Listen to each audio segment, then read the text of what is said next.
Hey YouTube, today we're going to be looking at a little bit of American history here.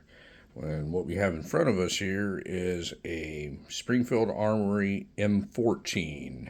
And before we get any further into this video, I'm going to show the entire YouTube world that nobody can get hurt with this M14 because there's nothing in it, there's no magazine in it, and we are free to watch this video. If you have any fears of watching this video thinking you're going to get hurt, you're probably watching the wrong channel. So what we have here, this is a Springfield Armory M14, and this was a battle rifle that was issued to the U.S. military between the years of 1957 and 1964. It was the standard issue battle rifle for all the branches of the military. And what it did is it replaced the all-famous M1 Garand.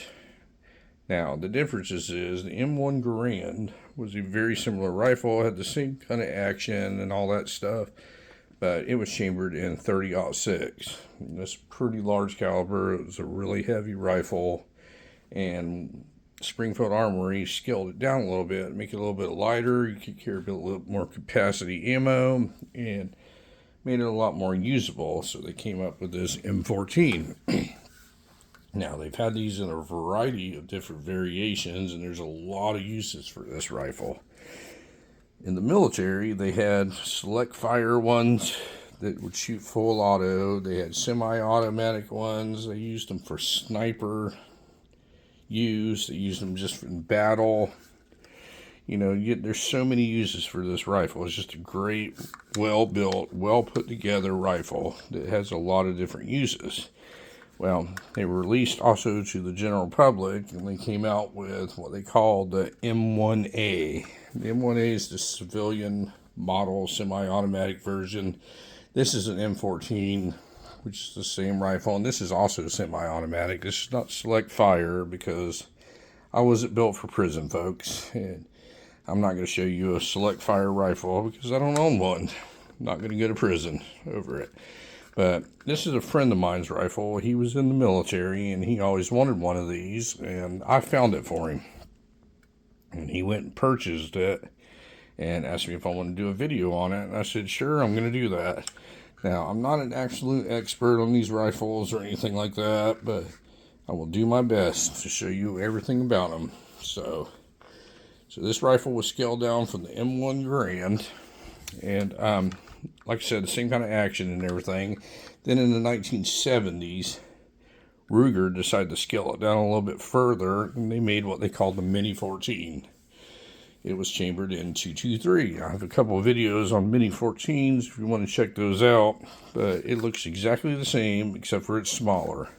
Now, what these rifles feature, you have your safety right here in the trigger guard. You have the same kind of rock and lock magazine setup. You have the same action as the M1 Garand and the Mini 14. So it's just a magazine fed, semi-automatic .308 rifle.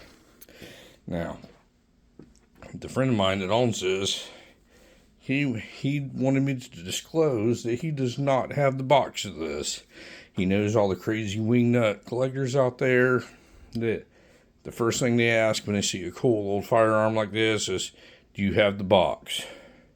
We don't care about boxes here, folks. If you care about boxes, about firearms, you don't need to be watching this channel. We like to show you cool firearms that are usable, not collectible. And this is not a collectible. This is a cool firearm for somebody to own. Now, some of the features of this gun, it's got like a flash hider here on the end. It's a 22-inch barrel, .308 semi-automatic rifle. These things were adopted by the U.S. government in 1957. And then in 1967, I believe, 64 to 67, it was replaced as the standard issue battle rifle with the M16, which is an AR platform. And the reason they did this is times have moved on. They got a little bit lighter rifles, smaller caliber, carry more capacity and all that, but they still use these things widely today in the military.